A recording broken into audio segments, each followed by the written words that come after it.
మగాళ్ళు బాధపడకండి, అందరిలాగే మగవాళ్ల కోసము ఒక రోజు.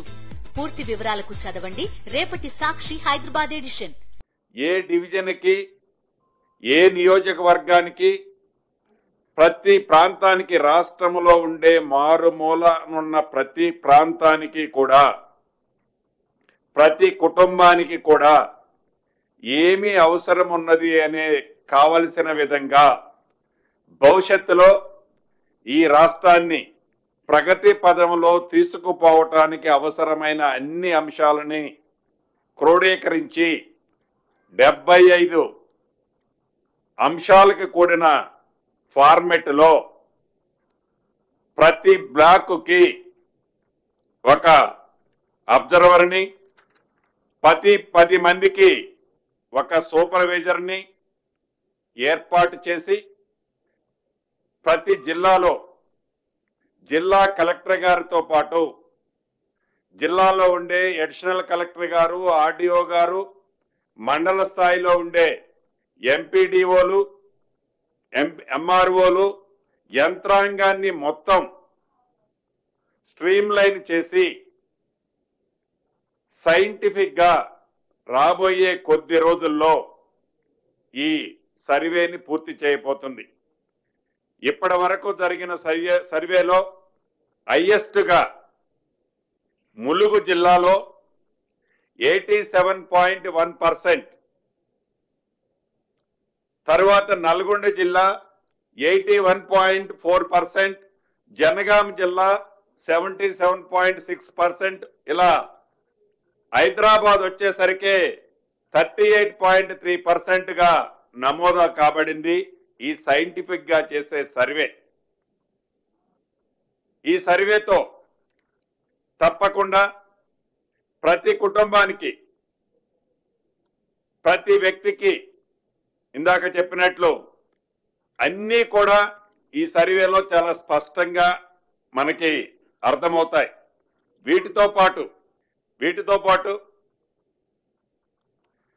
చేసిన సర్వేలు ప్రతి ఫామ్ ని ఆల్రెడీ కంప్యూటర్లో క్రోడీకరించడం జరుగుతుంది. ఇదంతా కూడా అనుకున్న పద్ధతి ప్రకారమే ఈ నెల చివరిలోపు, అంటే 30th లోపే ఈ ఎంటైర్ కార్యక్రమం పూర్తి కాబోతుంది. దీని తర్వాత ఏదైతే ఈ రాష్ట్ర ప్రభుత్వం ఆలోచన ఉందో, ఏదైతే ఈ రాష్ట్ర ప్రభుత్వం పేదవాళ్ల కోసం, అన్ని సామాజిక వర్గాల కోసం ఏదైతే బ్యాలెన్స్ చేయాలని ఆలోచన ఉందో, ఈ సర్వే తర్వాత తప్పకుండా మా నాయకులు, ఈనాడు లోకసభ ప్రతిపక్ష నాయకులు రాహుల్ గాంధీ గారు చెప్పినట్లు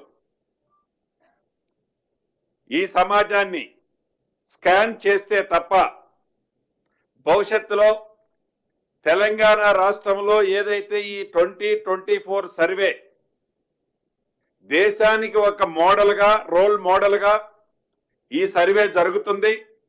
అనేక మేధావులు, విద్యావేత్తలు, అనేక కుల సంఘాలు కూడా మొన్న రాహుల్ గాంధీ గారు వచ్చినప్పుడు మాట్లాడింది మీరు చూశారు. అనేక సూచనలు ఇస్తున్నారు. ఇప్పుడు ఆ సూచనలన్నిటినీ పరిగణనలోకి తీసుకొని వారు పూర్తిగా హర్షిస్తున్నారు. ఏదైతే ఈనాడు ఈ సర్వే జరుగుతుందో, ఈ సర్వేని సైంటిఫిక్ గా జరుగుతుంది అని హర్షిస్తున్నారు. మనస్ఫూర్తిగా రాష్ట్ర ప్రభుత్వ పక్షాన వారందరికీ కృతజ్ఞతలు కూడా తెలియజేస్తున్నాను. వీటితో పాటు ఎలానైతే హర్షిస్తున్నారో మేధావులు, అనేక కుల సంఘాలు, విద్యావేత్తలు వారి సూచనలు ఇస్తూ సక్రమైన మార్గంలో, రైట్ వేలో ఈ సర్వే జరుగుతుంది అనే దానికి కౌంటర్గా ప్రతిపక్షం వారు కూడా ఈ సర్వే అంతా ఒక బోగస్, ఈ సర్వే మీ ఆస్తుల్ని దోచుకోవడానికనో ఇతరత్రో అని రాజకీయ లబ్ధి కోసం వారి ఉనికికి ప్రమాదం అయింది అనే ఆలోచనతో వారి ఉనికే ప్రశ్నార్థకంగా మారుతున్న ఈ తరుణంలో దాని మీద ఒక రాజకీయ రంగు, ప్రతిపక్షంలో ఉన్నాము కాబట్టి ఏదైనా విమర్శించవచ్చు, ఏది విమర్శించినా చెల్లుబాటు అవుతుంది అనే విధంగా దాన్ని కూడా తప్పు పడుతూ